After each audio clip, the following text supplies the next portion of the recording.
নিধি ভালো করে মাপ দে। বাংলাদেশি দাদাদের সীমান্তে ওই সুন্দর করে তার কাটা দিতে হবে। চিহ্ন দে ভালো করে শক্ত খুঁটি কাটতে হবে। সুন্দর করে দে, বাংলাদেশি দাদাদের সীমান্তে তার কাটা বেড়া দিয়ে দেবো। তুই তোকে বর্ডার পার করে এসে এই জায়গা খুঁজে কাটতেছিস কে? হ্যাঁ দাদা, আমাদের দাদা শুভেন্দু বলেছে বর্ডারে তার কাটা দিয়ে বেড়া দিতে আমাদের বিএসএফ দাদাদেরকে বাড়াতে হবে।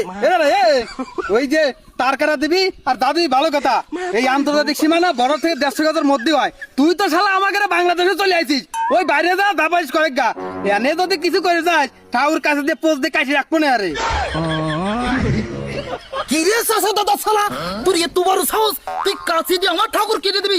এ শালা, আমাদের দাদা শুভেন্দু এখন ক্ষমতায়, আমাদের ক্ষমতা বেশি রে শালা, বেশি লাফালাফি করলি তোকে কিন্তু ঠাপিয়ে দেবো শালা।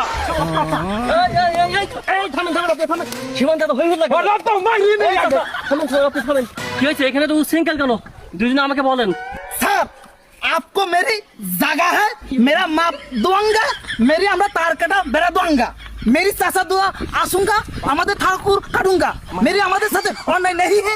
যে শালা দা করবো ওই করে কর, এখন তো হর দিতে হয়। এই চাচা, তুমি এত ভালো লাফাচ্ছ কিসের জন্য? আমি আসছি না বিজিবি। এই যে ধেরাই আর নেদেপাল, আপনারা শুনুন, আন্তর্জাতিক সীমা রেখা রেখে 150 গজ দূরে আপনারা বেড়া দেন, খুঁটি কাটেন, তার কাটেন, যা করেন আমাদের কোনো আপত্তি থাকবে না। কিন্তু আন্তর্জাতিক সীমা রেখা রেখে যদি আপনি বাংলাদেশের যদি অবার করেন, ওই আপনি খুঁটি কাটেন, এটা কিন্তু মানি নেওয়া যাবে না। আমরা এখানে আছি না? এ শালা রে, তোরা খুঁটে কাটবি, যা করবি কর, তোকে দেশে দেখার, তোরা এই বাংলাদেশে আছিস কে? এ স্যার গুলি করে দেন না কে? হ্যাঁ চাচা, এখানেই আমাদের জায়গা, আমরা এখানেই তার কাটা বেড়া দেবো, পারলে ঠেকা দেখা।